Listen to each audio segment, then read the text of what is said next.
Lucis Trust, a non-profit, non-political, and non-sectarian organization on the roster of the Economic and Social Council of the United Nations, and concerned with the establishment of world cooperation and goodwill, presents Inner Sight with your host, Robert Anderson. He, with Sarah and Dale McKechnie, President and Vice President of Lucis Trust, will discuss philosophical and spiritual topics essential to everyday life. Now here's your host, Robert Anderson. Welcome. Inner sight is simply seeing that which is always present, but not yet fully recognized. You have within you the ability to see yourself and the world around you in a new way with new eyes. So, stay with us, and together we'll look at the world and ourselves with inner sight.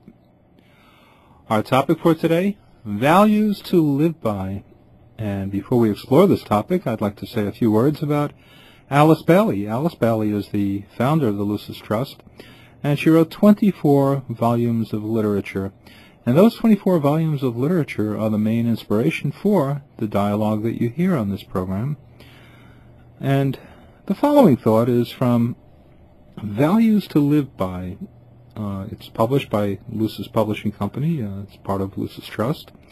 And Values to Live By is a leaflet which is available at no charge, and I'll be talking more about that later. We'll be happy to send it out to you for free. But this thought is, I think, is quite interesting about values. New values to live by are desperately needed if our planet, as we know it, is to survive. Human consciousness is opening to the realization that there are desirable spiritual values to be built into every aspect of life, values which concern essential attitudes of mind and heart.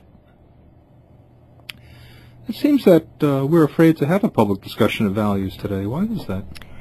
I'm not sure, but I think it might be linked to the fear of religion entering into the public domain, into the secular realm, the division between church and state. There's also probably a dislike on the part of many people of any kind of moralizing, and the acute emphasis on individual freedom and liberty in this society, which means that each person is a citizen, free and equal, and able to determine his or her own path in life. There's the politically correct movement, which I suppose makes people afraid of saying very much about issues such as values for fear of offending somebody. But I think we have to find a way as a society to discuss values and to put a real focus on them. Our nation is expressing values in everything that it does. It spends exorbitant amounts of money on defense and war, and yet people in New Orleans are still waiting for their government trailers. They're homeless. Our schools in many areas are underfunded. Medical care for the poor people in society, and even for some that are middle class, if they don't have the necessary health coverage, is woefully inadequate. All of these things say something about our values, and we are a long way from affirming the equality that is declared in the Declaration of Independence. Yes, there are different degrees of values. I mean, there are the most basic values that everyone needs at first, to the value of a place to live, and the value of a home and enough food, and survival values. And so those have to be taken care of first before one can really be concentrating on the more subtle values of rights and human rights, and the basic rights that humanity is demanding. And problems are, I think, becoming more and more urgent with the growing globalization of the world.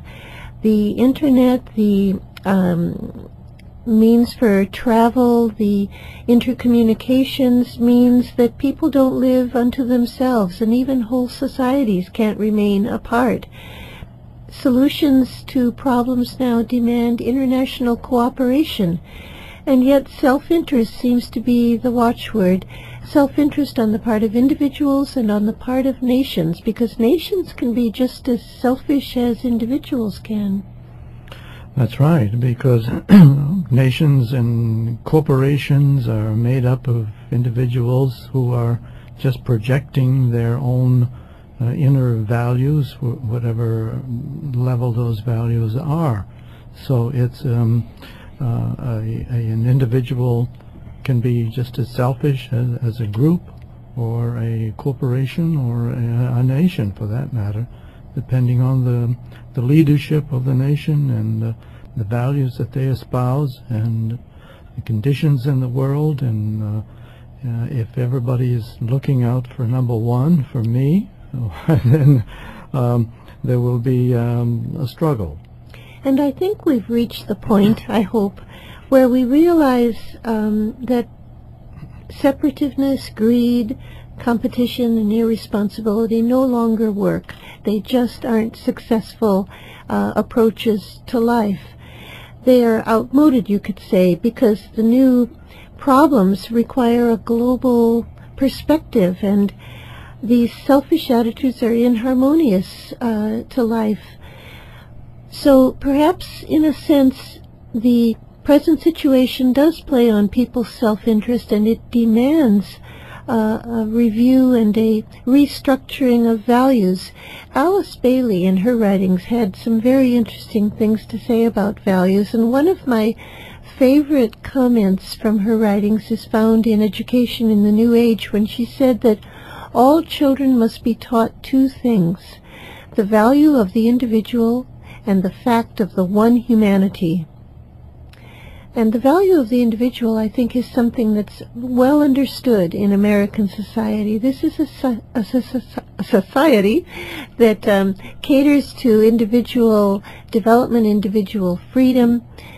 And if anybody thinks an individual can't make a difference, just think back to that lone man standing in front of the tank in Tiananmen Square. If you remember, a single human being stopped a tank in its tracks. So each individual does count, but so does each person's relationship to the one humanity. And each individual counts because within that individual is a living divine soul. And that's the one thing that it isn't always apparent. You might not see that way from some individuals that we have around us in the world.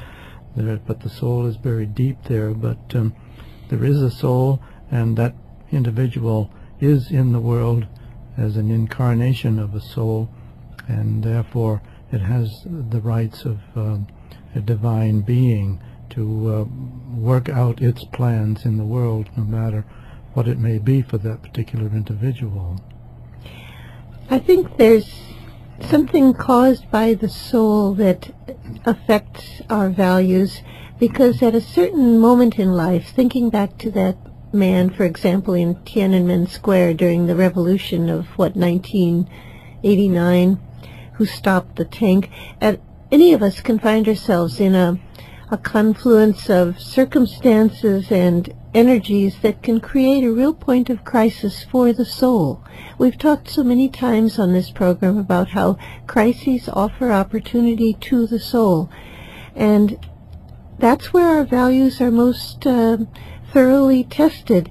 We have to be ready for these points, because I think they come to everyone, unexpected, unbidden, unprepared for, unless we have really done our self-examination as to what values guide our life well in advance. Not only in those moments are our loved ones watching, you could say our souls are watching too. How will we respond?